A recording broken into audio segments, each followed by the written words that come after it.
Let me know when you started rolling. We are here at Mel Smith's studio, full of goodies, and I just got a little bit distracted about your Moog. Yeah, show us around the place. Let's start off with the Mini Moog. Start off with the Mini Moog. Okay. So, tell us about this little beauty. Right, so I've had this for more than my professional career. So it's an original D, which they reissued, and at some extravagant price.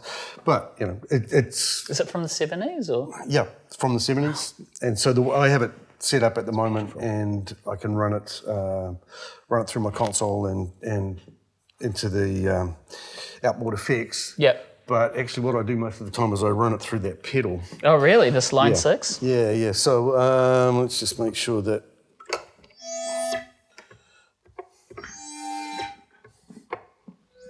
And then what do you do with it then? Okay, so we'll just get it on a nice little. Get some tape on.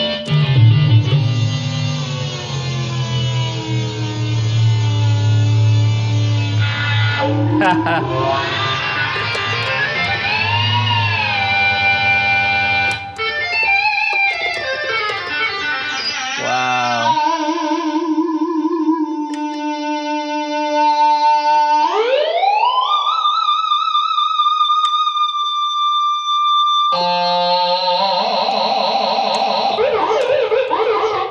R2-D2.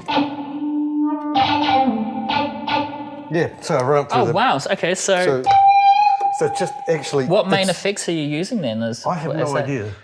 Sound like a volume thing. Oh, there's a wire on it. Right? Volume wire. Okay, so there's a wire.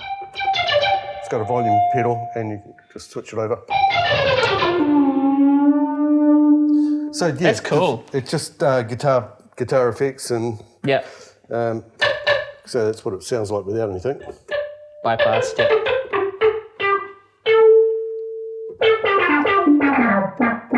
Yeah, but most people would use them, you know. Yeah, you know, like for the bass. Show us some screaming filter. I don't tend to use it so much for. For the cutoff, no? Well, it depends on what I want, right?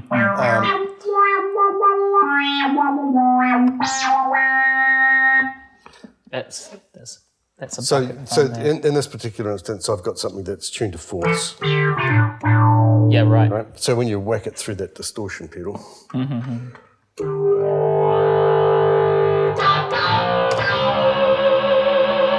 Not allowed to play that tune.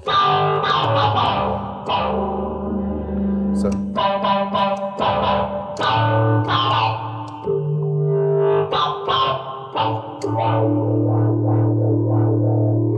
I'm not sure if the microphone is picking this up, but there is nothing digital about that synthesizer. It's just the sound of it is so pure. Yeah. It's like I have got a whole bunch of plugins. Yeah. And there's a whole bunch of excellent plugins by Arturia. Yeah, Arturia, right? yeah. And so I've had their bundle for ages. Yeah. And the latest version, you know, things like the clavinet are fantastic. Is it? Moog's fantastic. Oh, really? But when you put this against that, it's got a different quality in terms of its sound. Yeah. So, yeah, and this is harder to play, right? Because the keys stick a bit more, they're harder. You know, whereas a modern keyboard like the one over the other side, that's a lot freer and nicer to play. Yeah. So that's cool. Yeah. What a great instrument. We could spend 30 minutes on that alone. Yeah. This is a nice instrument. What is this? This is a Yamaha CP-70, and I'll just make sure it's got some juice because it's the pickups aren't so good, and you tend to hear it acoustically. Most of the time, if I'm playing something,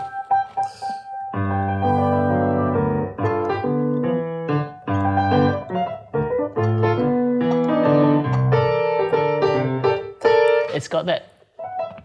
Oh God, can you demonstrate? well, there's nothing to it. It's a piano, right? So Yamaha bought these out because the problem for touring musicians in the late 70s, early 80s was you had to rely on the house piano. And the house piano could be anything.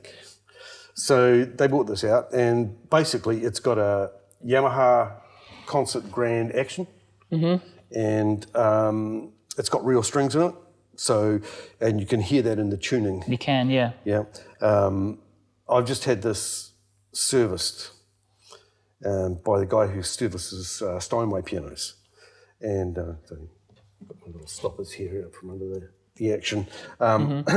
And so he tuned it, but it's a little bit out of tune, you know. But so effectively it just plays like a piano.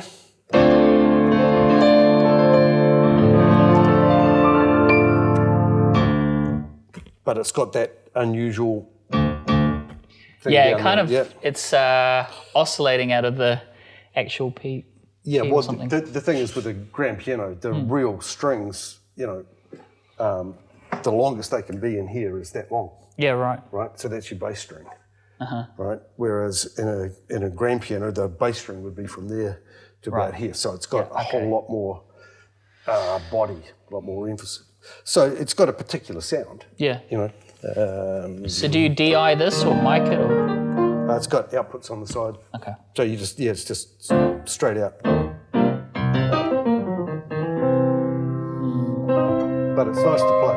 Yeah, very nice. It's got a lovely, lovely feel.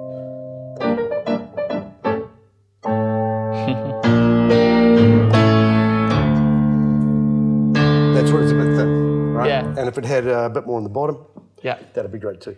But yeah, it's sort of I just sit and play it like. You know. You can tell you've been playing piano for years because it's just. So this is what it sounds like on its own, which is great because you know you can sit there and and practice. Right. It's pretty muted now. Yeah. Yeah, and it's nice and quiet.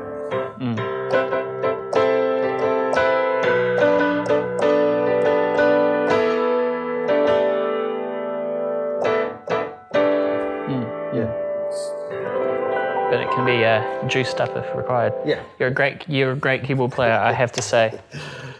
That's awesome. Yeah, so that's the analog stuff. Yeah. But usually I live in the digital world. Okay. So Show us around. my studio is kind of broken up into two parts, really. You could kind of put a line through here. This is my live rig, so I use Mainstage. Yeah.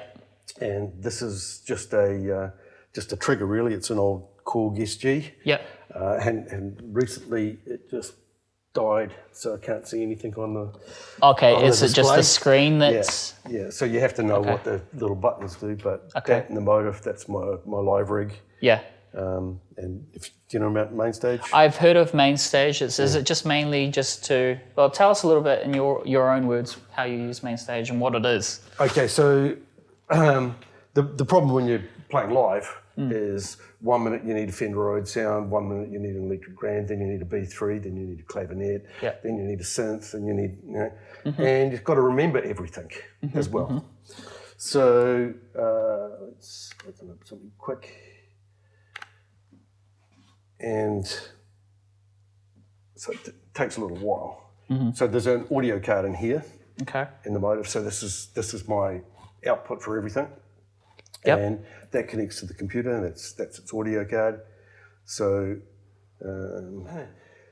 that's so like if I was looking to play this song here, which is an old Steely Dan tune called FM. That's cool how it shows the sheet music as you. Well, yeah, I've set it up so that when I go into to play a gig, I've got the sheet music. I've got my controls, so I've got a piano sound on here, string sound down here, sax sound up the top, and the list of songs down the side. So that's my live rig, and I go from there, and I hit the next step down, and I'm into a whole different setup with the Rhodes on the bottom and the guitar sound on top.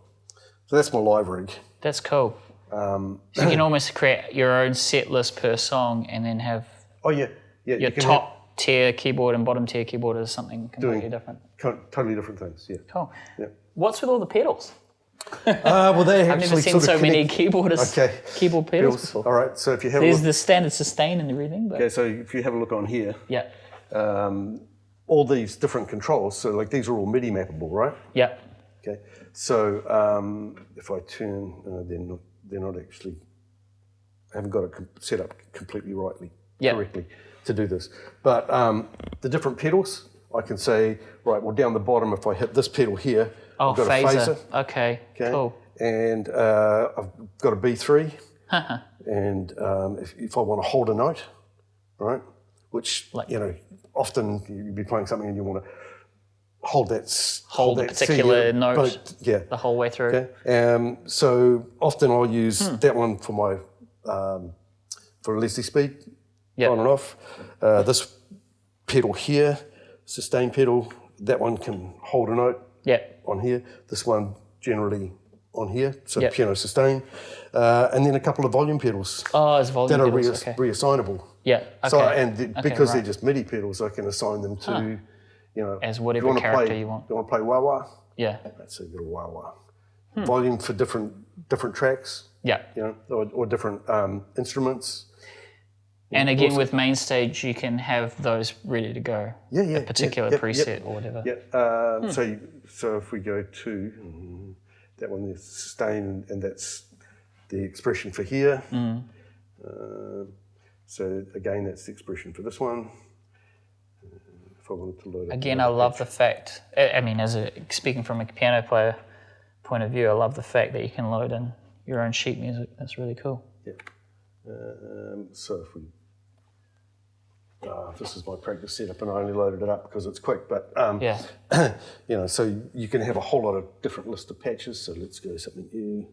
Has Mainstage ever crashed on you when you're performing? Okay. That's a whole other story. It's a fantastic bit of kit. Yeah. But I have had issues, and one of the classic ones is it connects by a firewire into the back here. Yeah. And bass player was playing away, and he hooked his machine head in under there. And, oh no! And then I'm not making any sound at all. Yeah. But how do you recover from something like that? You got to reboot. Yeah, you just... Yeah. Keep playing and no one will know. Well, the sort of stuff I play, usually somebody else can cover for me. Yeah, right. Yeah. So that's cool. That's kind of my live rig, but then... So when you do have a gig, is it quite quick for you to pack away and things like that? Yeah. That's cool. 10, 15 What's your normal setup time? 10, 15 10, minutes. 15 minutes. That's pretty cool. Yeah. And I usually take power protection with me. Yeah. So that, because that's the, dealing with computers. Yeah. They kind of crash. So that's cool. That's my live rig. Live rig, yep. Tell us about the centre of the studio. Okay. What do we got? We got a session up? This is a session of a Robert Palmer tune called Every Kind of People that I'm working with, just to kind of learn my studio. And so... Should we play a little bit of that? Okay. So I recorded the drums in here. So when you record drums, where do you set that up? Just set the drums up in the... Centre? Yeah. So wherever the drum is comfortable. Yeah. The fortunate thing is that the room is actually pretty even all the way around. Okay. So... Are you a multi-mic kind of guy, or keep it to 3 mics? What's your strategy? For drums? Yeah.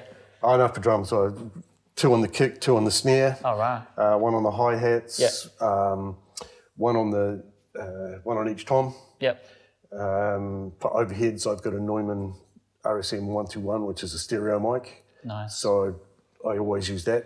I use that for acoustic guitars. I used it on acoustic bass. Look, if you're going to buy one microphone, one really, really good microphone, that's it. Really? Yeah. Thanks, Neumann. Sponsoring you directly. No, I haven't. So Neumann... Okay, well, I'll show it to you. Okay, cool. Okay. So it's You my were mic actually- collection over here. Off the record, you were talking to me about a really cool technique for acoustic bass. Yep. And using Omni as a pattern. Yep. Okay. So, Is this the microphone that you use for that? For that, I'd usually use this. which is my U87. Oh, so sorry, you said U87. Oh, of course. I've got it. Well, no, that's- this is the mic I was talking about. Oh, okay, right. This is a stereo mic. This is a Neumann RSM 121. RSM 121. Yep. 121. Is it a ribbon or no?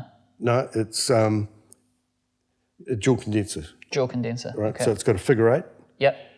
going out the sides, and then it's got and the a cardioid, Very hypercardioid. hypercardioid pattern. Yeah, is it 121 or it's 121 or a 191? I can never remember, but yeah. That's a good workhorse, yeah? Oh yeah, beautiful mic. Yeah. Yeah. You're recording acoustic guitar, Yeah? right?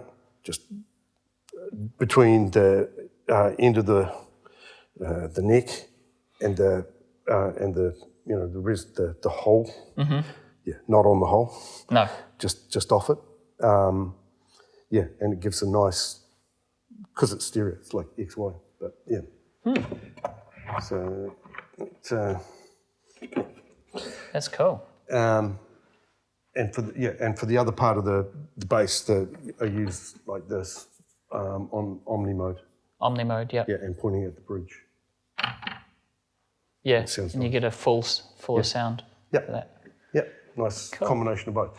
Yeah, sorry, we were going to play this Okay. track. So, we'll just play it.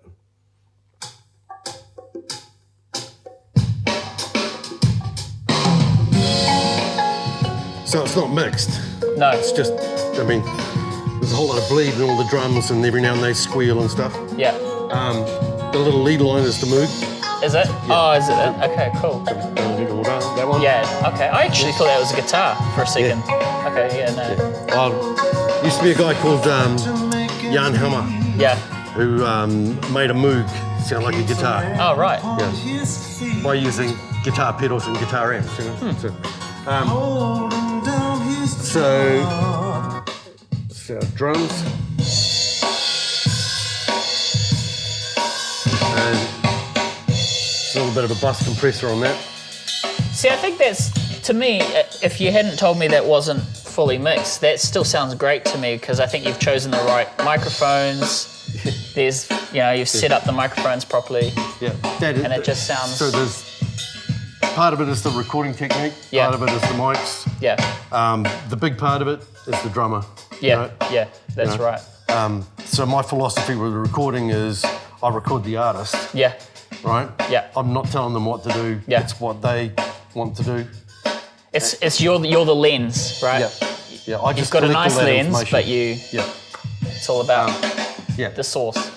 That's cool. So, and So where's the rest of the song? Oh, you just soloed I soloed that. drums. I'll just go through down here. Who's the vocalist in this? The vocalist is an old friend of mine. His name is Barry Whitney. Every man's the same inside. It takes every kind of people. Oh, you got a trumpet in there as well. Oh yeah, yep. So I've got a trumpet track that I recorded here, Okay. and that's doubled up with native instruments, session horns. Session horns, yeah. Session horns, and I've got a library called the Ladies, with a bunch of female vocalists. Oh, okay. That are all sampled. All layered And in they all there. go ah, Oh, or right. ooh, ooh, ooh. Yeah, Because I yeah. haven't triggered them. But Yeah. Oh, that's cool. and the guitars. I recorded these acoustic guitars with that With that Neumann. mic. 1-1. And it's just one mic, One mic, 2 takes. 2 takes. Okay. Yeah. Wow. And where possible, I like to use the same take all the way through. So that drum take is all one Fair. take, the song all the way from beginning to end. Oh, true, yeah.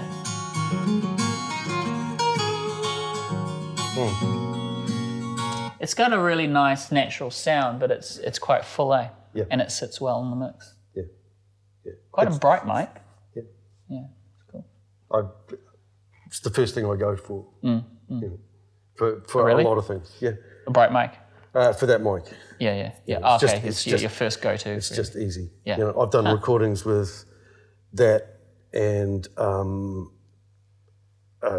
a D112 or something like that in the kick drum. Like and a that's kick it. drum and that's it. Huh. That's cool. And it's What pre is it going through? Is it through the Allen and Heath? Okay, so this here is. You've seen one of these before? I have seen not this particular one. Okay, But, I mean, so this is tell a us about hybrid. this. Okay, right. So it's a hybrid. So you've Digital got analog. a preamp up through here, Yep. and that's just gone straight into here, into the pre's. Okay. Yep. And so there's a little matrix down the bottom here, which allows me to take the signal straight after the pre's. Yep. And send it to different out. And straight into my DAW. Oh, wow. Okay. So each one of these is a channel because it's got an audio card in the back as well. Yep. Right. So this turns up on input 1, 2, 3, 4, 5, etc. Right. Next part of the matrix allows me to take it after the EQ. Okay. And then I can take it after the inserts as well. And so use the patch bay, patching into, got roughly 8 compressors. So acoustic guitar tend not to use a compressor. You really? Yeah. Why is that? Well, I did once, and the guitar player is a lovely, lovely guitar player, a guy called Graham Webb, and he's a good friend of mine. And he said, it sounds lovely, darling, but it's wrong. I'm probably doing Graham a bit of a disservice there, but said, oh no, I don't like that. No, that's awful. That's awful. So I've never kind of done it anymore. I used to just compress acoustic guitar to get a little bit of control on the transient, but if your player can control their own playing, it's much better. They're using their own dynamics anyway. Yeah. If I do compress them these days, it's 1.5 to 1, 2 to 1, something like that. Something like that, yeah. Yeah. So, but anyway, this allows me to run all my instruments into it, and so it's got some control surface features, but I don't use those because. So you're mainly using it as pre's, going straight to. Yeah, it's a big router. Big router, but, I can actually take all the outputs and do. I could take all the drums, route them out to individual channels here, and then route them back into whatever program I'm using. And you're using the sends definitely to your outboard, as you mentioned. I use the sends for headphones. Yep. Right, and occasionally I use it for, And is all the transport hooked up, ready to go? Are you using all that? No, I don't, you mainly. I love MIDI, but Yeah. there's this thing called MIDI hell. Yeah. And you I can know just you want to do something and then it it's works just fine, not working. and then it doesn't work. And I have a friend that comes around quite often, and he loves MIDI to a point that he gets annoyed that I haven't set up everything MIDI, or maybe I've recorded a piano track and I haven't recorded the MIDI for it. But then there's all this thought that comes with it, isn't it? Oh yeah. It's sort of you start thinking about the technical side of things rather than just playing. And so so that's what MIDI can do. Yeah. It's a great world to enter, but yeah. Look, I have a little Novation controller, and I used to have it hooked up in here as well. And it took me ages to find this out, but it had actually, something had gone wrong inside it, and it failed, and it was sending out a false signal. And so I'd be working on one thing, and all of a sudden something else would disappear. Right? And so in the end, I just took it out. Now, I was going to use these controls here, but I've found that it takes a long time to set those up. Yeah, it does, yeah. To map them. Yeah, and I know that, I use Logic, but that's not the only program I use. So you have to set them up and map it in one and then map it in another. So I also use a program called Mixbus. No, I've not heard of that program, no. Mixbus is made by Harrison, who make consoles. Right. All right. So the famous one, of course, is Thriller. Thriller was recorded through a Harrison console. Right. So then they've got digital versions of that as well. And they make digital consoles. So they've released a piece of software that's like Logic, all this sort of stuff. Right.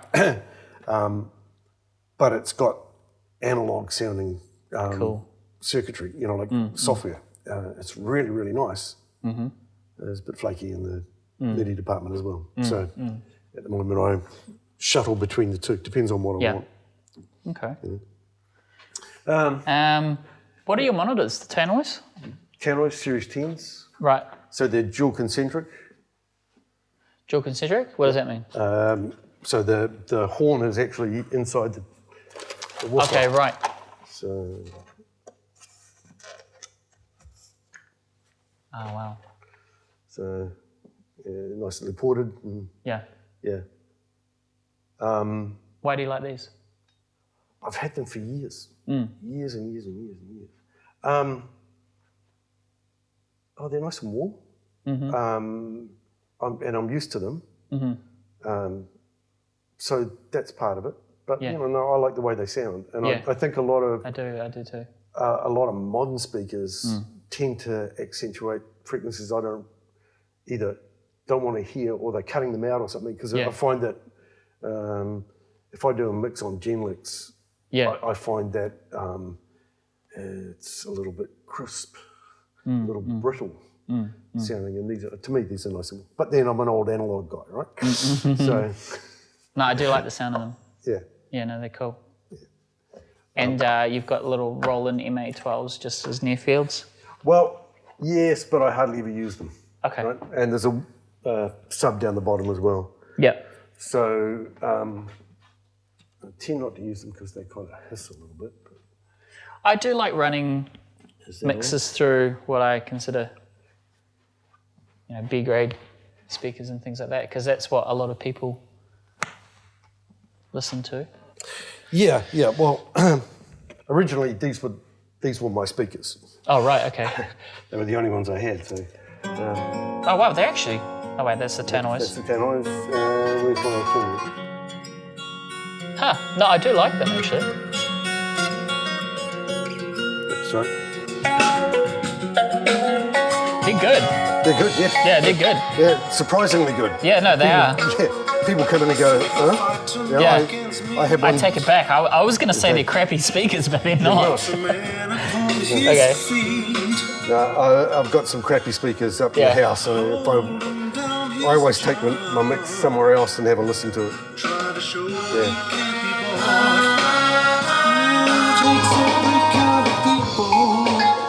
Yeah, you've got the nice... It's almost like you're doing the whole NS10 thing with the nice Genelecs, you know what I mean? Yeah. You've got the full sounding speakers, and then you've got the thin kind of... Yeah. You know... Well, this stuff he was here first. Before the Genelecs. Yeah. No, they're good. Yeah. Oh, what a great setup. So, yeah. No, that's cool. I'm happy with those. You run vinyl often as like you sampling them? Or? No. What I am doing is that little pile of stuff over there is old... Cassettes and stuff?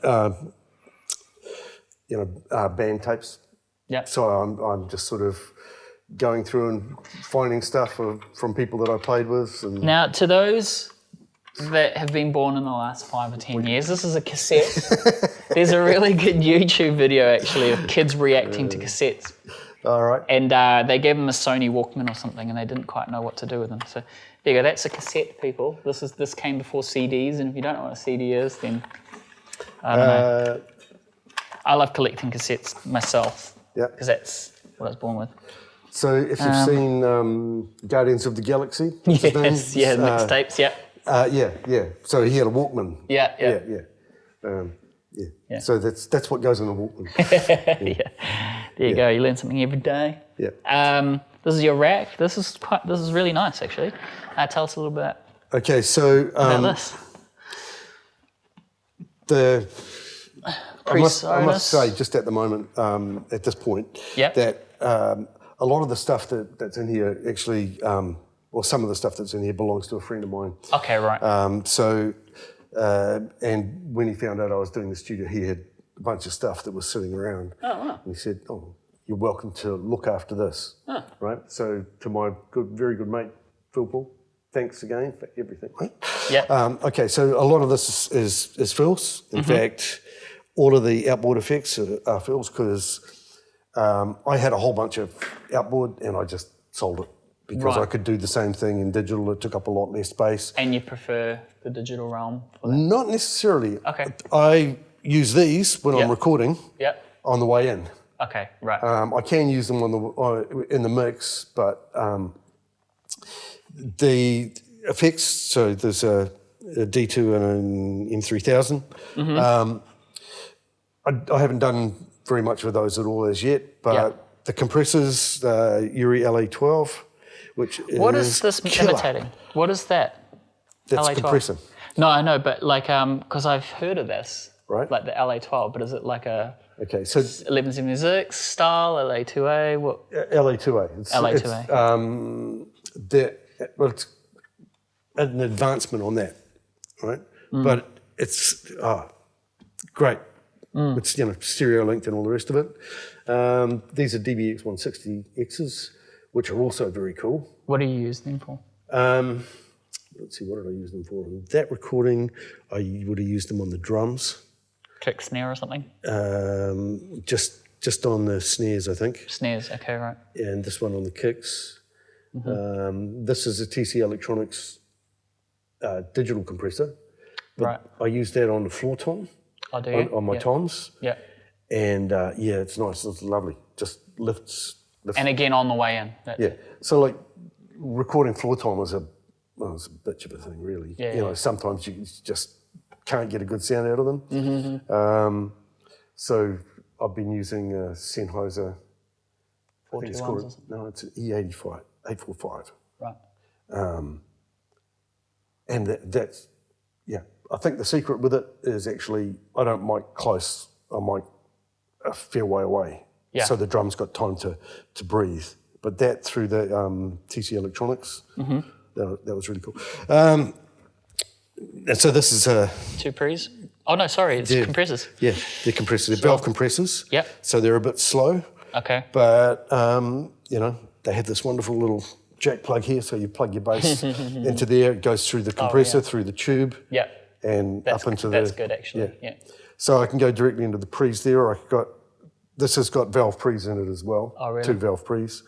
So mostly I've used that for, DIing things. yeah. And things. But I would consider it for vocal perhaps, but... Oh, really? Okay.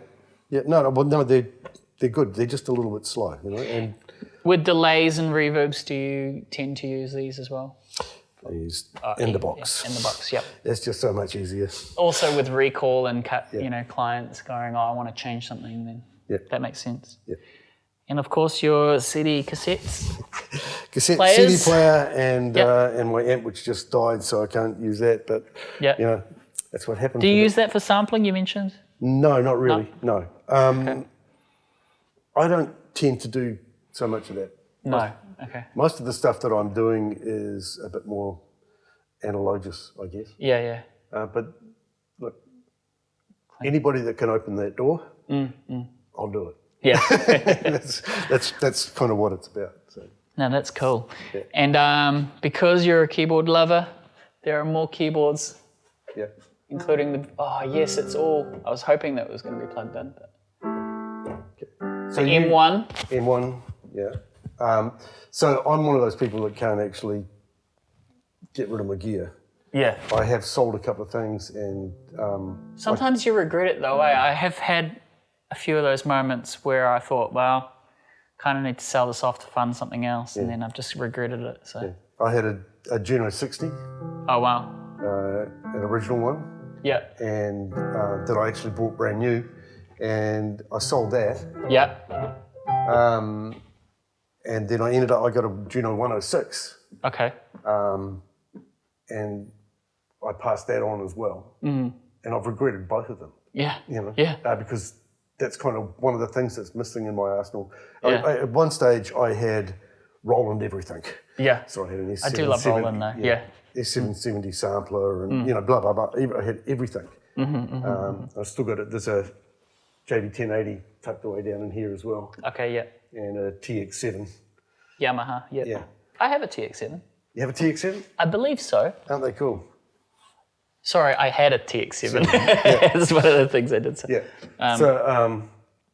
I had a newer guy in Australia that he used to use that on stage, so he'd sequence up all his bass stuff and put it through that.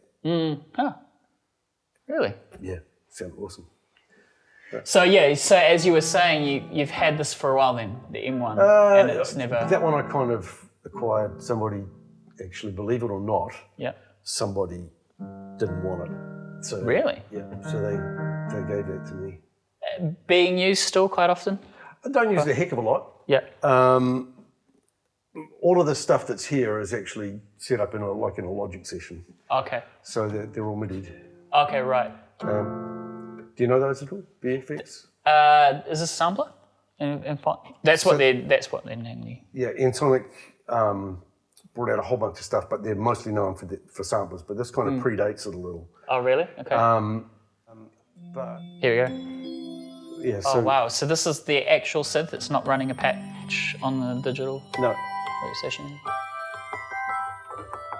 So they had a very unique sort of sound. Yeah. Ooh. Okay, so you're controlling that now. I'm controlling that, yeah. Okay. So if you see where it says swell strings, hit the button above it. Swell strings, where's that? Right, Sorry. just on the name, or any one of those patches. This one? See in the screen? Oh, yeah, Yeah, here. any one of those. Okay. I know, the buttons in there. Yeah. This one? That one, yeah. Okay. Rituals. Oh, okay. Oh, these are... Oh, wow, okay. So These are the drawbar patch now? That's nice. yeah, so actually hit the big money one. That's big money. Big money. That's a bit there. That's cool. It does sound Yamaha-ish. Yeah. I think it is. The thing about this, Yep. the reason that I couldn't bring myself to get rid of it. Yeah. Not that because there's not really a market for it, but when it goes in a mix, it's really transparent. Yeah. So it sits beautifully in a mix. Yeah. Whereas like Roland stuff's really full. Right, and Yamaha's got its own particular sound as well. Yeah. So- It fills the gap, doesn't it? Yeah, without being overpowering. you Yeah, know? without being the lead player. What's the cartridge for? Sound storage. Sound storage. Okay. I mean, this is mid-80s, mid to late 80s keyboard. Yeah. You know, so it's wavetable, so it's the same. It's got all of the bad parts and all the good parts. Has it ever played up on you? Has it ever played up on you? Well, it's playing up on me right at the moment. Oh, is it? Because normally I'd be able to switch the patches just by switching through Logic and going to a different pattern. So I love the setup, how everything's sort of displayed like that, and then you can control it how's from the there. sound?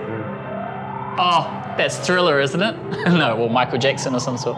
So play one note. That's all you have to do.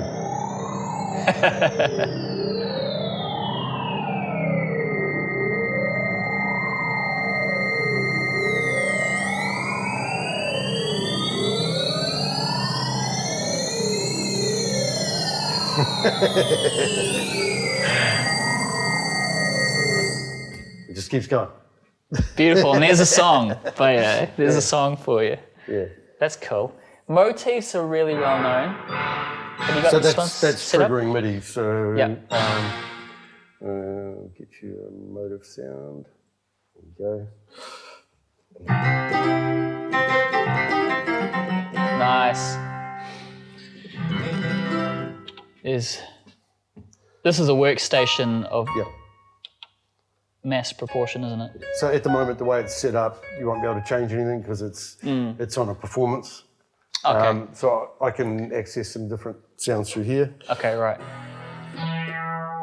So, I mean, this is Yamaha Moog, right? Yeah, right. When you compare it to... Oh, well, yeah. That sounds way better, to be honest. Yeah. Yeah, so that, I bought that ages ago, and then I was asked to do a review for a new Yamaha Tyros. Mm-hmm. So I did the review, and the sounds on it were amazing. Mm-hmm. So I couldn't help myself. I went out and bought the new one. So this is my workhorse keyboard. Okay.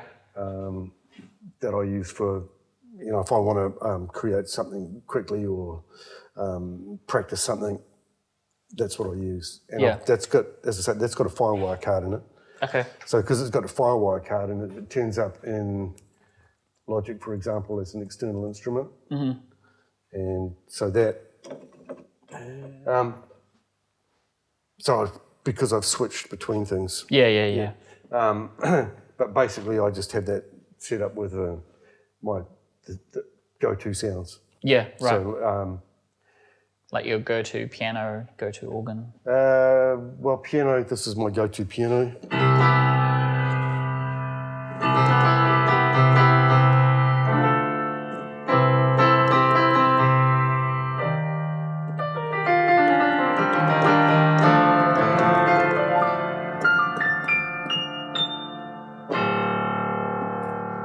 Which is Piano Tech motive. Yeah. Piano Tech.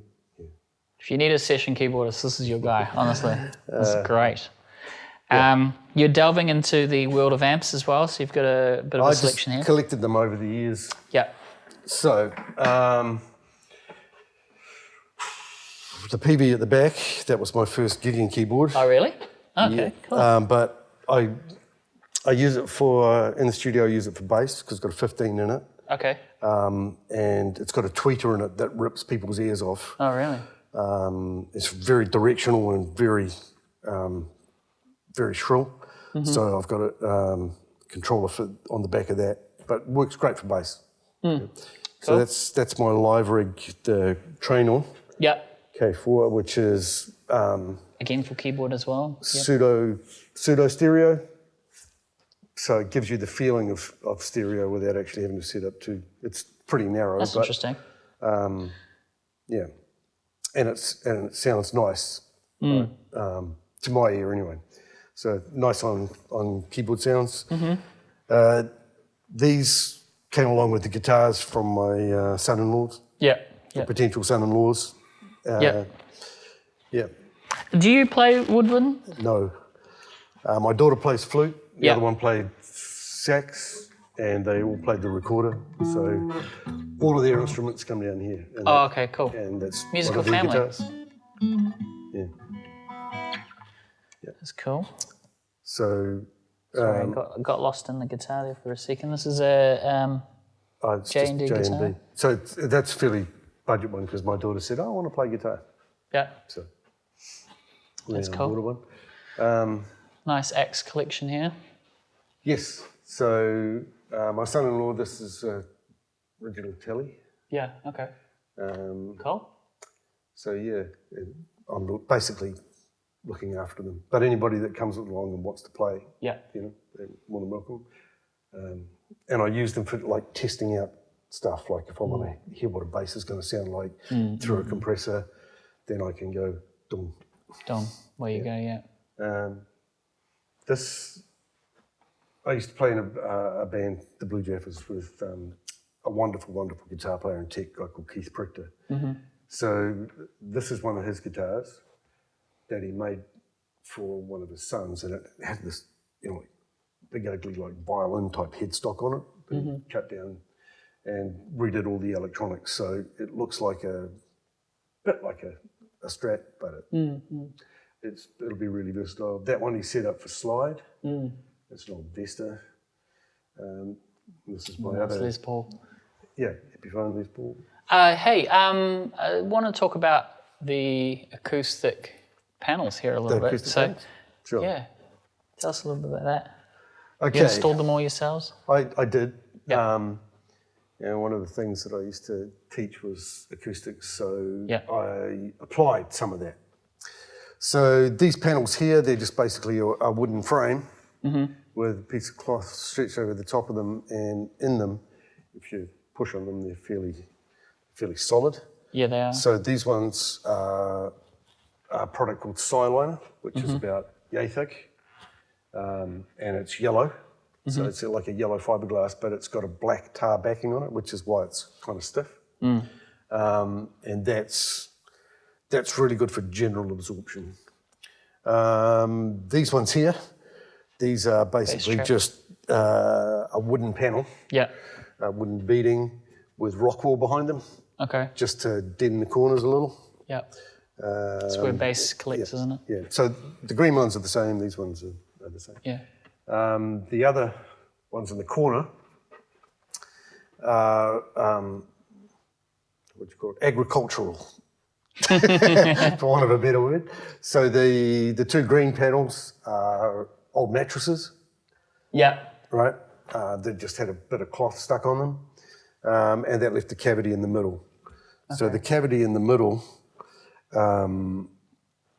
has basically whatever I could find to fill it up, just to kind of deaden that. So it's got. So what'd you use? Some different foams, but they just hanging down. So with a little gap in between, a little ear gap. So there's a piece of foam, ear gap, another piece of foam. I can't remember exactly, but it's all on my phone. I've got pictures. But yeah, so most of the acoustic treatment designed or did myself. Had a big hand on. Yeah. So I do like the personal touches in studios as well. So you a car guy? if I was rich, right, I'd have a Ferrari. But the other thing about that is I come in here and look at that and I go, this is my Ferrari. So that's true. That's true. So I'm quite happy with that. No, that's great. I love that. And ooh, this is nice. What is this? It's a Dobro. It's not an original, but is it used for like country or it's for a slide? Oh, for slide. Okay. Yeah. So it's slide tuning. Yep. Yep. I'm not much of a slide guy, but no, neither am I.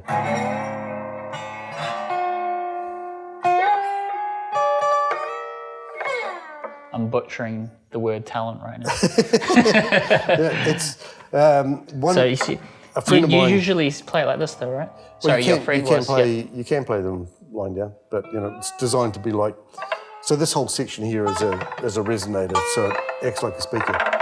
Because the thing about slide is, if you don't have something to amplify the sound on this side, that side rings as well. Okay. So where you put the slide, so that'll be ringing, so that'll be creating one tone, and this is creating another tone. And of course, unless you're right in the middle, they're pretty much opposing. So has this had a lot of action? Well, again, my friend Keith gave that to me.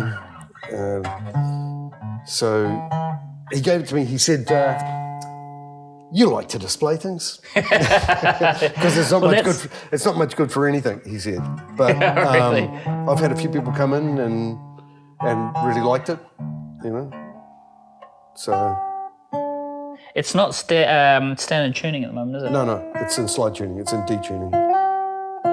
Open D. Open D. Yeah. So if you strum all the chords, strum all the strings, D chord, bit out of tune.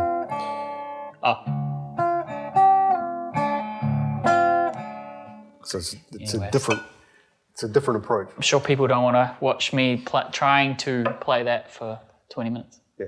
But that is beautiful. Yes. That's stunning. Who's this guy? That's Keith. That's Keith. Okay, right. So unfortunately, Keith passed. Right.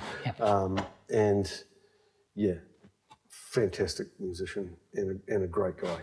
I miss him very much. Part of what I was going to do was to actually work with him because he used to live just down the road. So but not to be. The violin was given to me. It was some viola actually. So the rest of it is just very cool. So that side over there, that's all production library because I used to work in the film industry. Oh, right, okay. So. And here's your kit, house kit? The house kit, yep. Which needs a bit of work. Which is usually set up centre stage here. I love how you've organised all your mics and everything. Right. And mic stands. Very clean. Right, well, they've got to go somewhere. Yeah.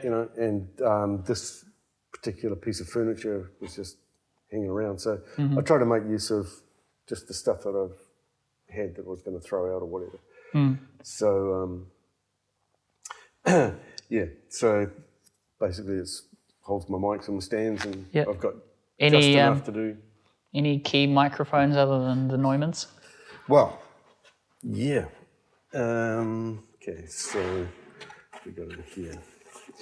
This is a really cool little mic, actually, and I'd never heard of it until Phil gave it to me. No, it's not that one, but that's still a good mic. That's a Sennheiser. Yeah, Sennheiser E845? Yeah, that's the one I use on floor tom. Okay, and I've right. used it on vocals as well. It's Yeah. yeah, so it's a handheld condenser, which is Cool. very cool. I've got a couple of these, but I'm just getting them fixed. So this is an AKG 460. Yeah. What's that used It's a for? little pencil condenser, Yep. and so I'd use it for acoustic guitars. Yep. Pretty much, anything. I used Yep. it on trumpet. It sounded quite nice. Okay, yeah. But it's a different sort of a system. So the capsules actually unscrew, and then you can replace them with other capsules, or and I particularly like this setup here. Just put that away. So your stock can go on the bottom here. It's interesting. And your capsule goes in here. What? Never seen that before. Yeah, they're really cool. That's cool. So you can get different capsules. Yeah. So this one's cardioid, right? Okay, But if yeah. you're going to say record, and it's on a little swivel. Yeah. So if we're going to record acoustic guitar and somebody's sitting down, That is really cool. That mic can sit in here, Yeah. right? Or a snare. Yeah. You know, It can really get into those nooks and crannies. Yeah. this comes up in between your snare and your Yeah. and the hi hat, Yeah, no, that's cool. and it's real hard for them to hit it, Yeah. Yeah. and it's really clean. You know? I've never seen a mic like that, to be honest. No, they're Ever. really good. And, so there's a whole lot of different things that you can actually buy for them. Yeah. And there's like capsules like this one. So you know what this is for, right?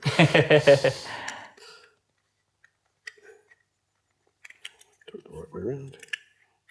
Shotgun mic. Yep. But wait, there's more.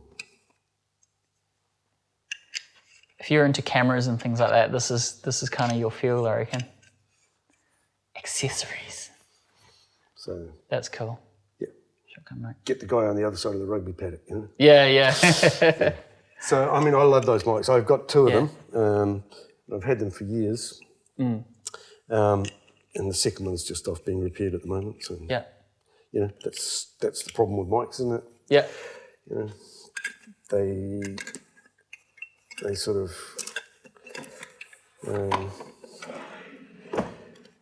get a bit weary. What else have we got in here? We've got all sorts of stuff. All sorts of microphones. But remember, it's about the engineer, their experience, the expertise. They've got the tools, but, you know, it's up to Yeah, and then there's another little engineer to section know through here what as to well. use. Oh, yeah, so there's... So this is an SE3. Yeah, I have an SE microphone, actually. They're all right. It's quite nice. It's a junior version of that. Oh, wow.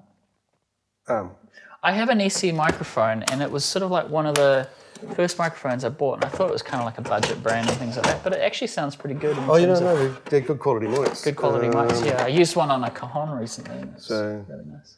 This is a wow. ribbon mic, Karma that? ribbon mic. Karma. Yeah. Forget what the serial number is. But I've used that on trumpet and vocals, and used it on acoustic bass. Didn't work out quite so well.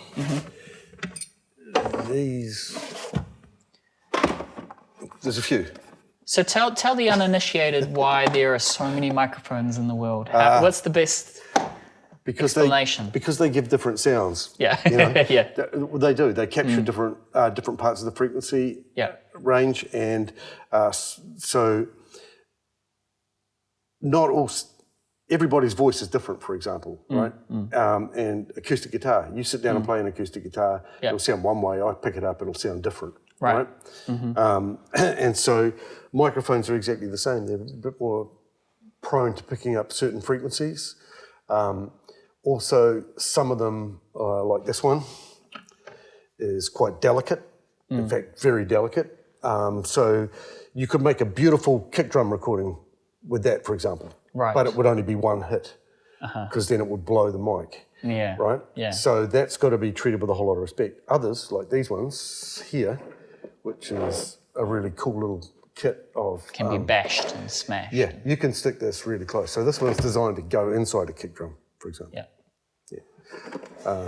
And these are really cool. Audio-Technica, they're modelled on, I think it's an ATM 45. Yeah. Like that. But, you know, they're really nice. Yep. This section here is the obligatory... Let me guess, 58s or something? 57s. 57s, of course. Close. Yeah, 357s, which is great for toms, guitars, Led vocals, Zeppelin only bass. used these, didn't they? Yeah. That was it. Yeah, and this one's for bass as well. Yeah. So I've used both this one and the Audio-Technicas for different parts of the kick drum. Yeah. So, I haven't recorded any bass guitar as such. Right. So, make sure it's up the right way. This is another Karma ribbon mic. What is that? So where is Karma from? So Karma are no longer with us. Oh, right. Unfortunately. Okay. So they make really nice mics. This one's a valve. Okay, wow. And it's got a valve pre. Yeah. So, the great thing about this is you can sit there and switch through the polar patterns. Yeah. And that's a nice mic. I've used that on all sorts of things. It's just a bit softer, a bit smoother, Yeah. a bit warmer. And the last one here, which is very handy, is Oh, wow. That is a nice looking mic. What's a this? stereo mic. Yeah. So effectively, that SE3 that we were looking at. Yeah. Two of those. So it's two of those. And so different stereo techniques require that you move. Oh, that's cool, because then you can use that, XY or whatever. Yep. So XY. You don't need two microphones. No, it's just one. That's really cool. And then So you can this have is a figure eight. LSD2 stereo studio projects. I like that.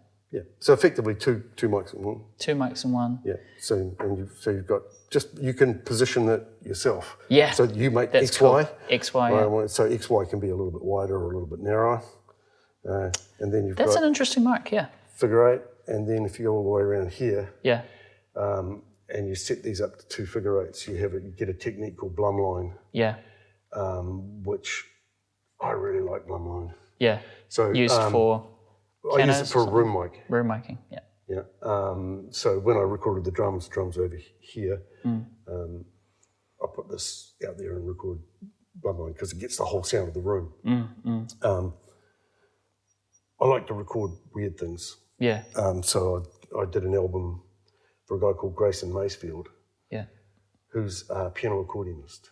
And wow. nobody in New Zealand's ever heard of him, Yeah. but he's Phenomenal. several times world champion piano accordionist. Jeebus. So I did an album for him and I used this as the room mic. Okay. So That's an interesting mic. Might have to. yeah, it's nice sounding. A very important question, last but not least. What is the best microphone to use on a melodica? I would say probably a 57. Okay. Right, that's kind of where I start. Yeah. No, that's great. Hey, this is an awesome space. Great studio. Thank you so much for having us. Oh, my pleasure. And Mal Smith, it's been a pleasure. Thanks very much. Thank you for the studio tour. Come back Hey again. guys, thanks for watching this episode of musicstudios.co.nz with Mal Smith, my guest for today. And this is an amazing studio. Come check him out. If you need a keyboard player, an engineer, somewhere to record that's really nice and warm and inviting, come check it out.